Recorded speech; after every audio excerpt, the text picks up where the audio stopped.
Hello প্রিয় বন্ধুগণ, আপনারা সবাই কেমন আছেন? আশা করি ভালো আছেন। সবাইকে জানাই বিকেল, শুভ বিকেল। আর দেখেন, এখন বাজে প্রায় 4:30। 4:30 বাজে, এখনও টিনের চালে রোদ কমে নাই। আর এই টিনের চালে হলো সকাল থেকে রোদ থাকে। এই নিচে হলো গরুর ঘর, নিচে হলো গরু, আর উপরে হলো টিন দেওয়া আর কি। তে এই জায়গায় সবসময় রোদ থাকে, এর জন্য মানে অনেক গরম থাকে। ঘরটা গরম থাকার কারণে যে দেখেন, এই যে পানির লাইন করা দেওয়া হয়েছে, আপনারা দেখতেই পাচ্ছেন। এই যে পানির লাইন, এটা টাইম হিসাবে করা, টাইম দেওয়া আর কি, যে এই যে পানি পড়তেছে, এই হলো আর কি অবস্থা।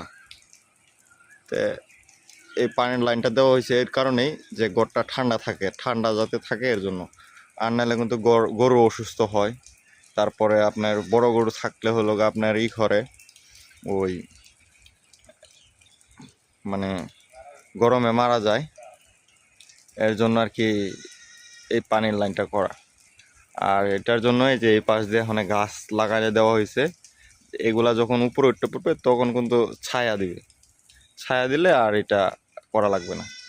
এই টাইম দেওয়া ছিল, বন্ধ হয়ে গেছে গা। আর আমার ভিডিওটা যদি ভালো লাগে তাহলে লাইক কমেন্ট শেয়ার করবেন।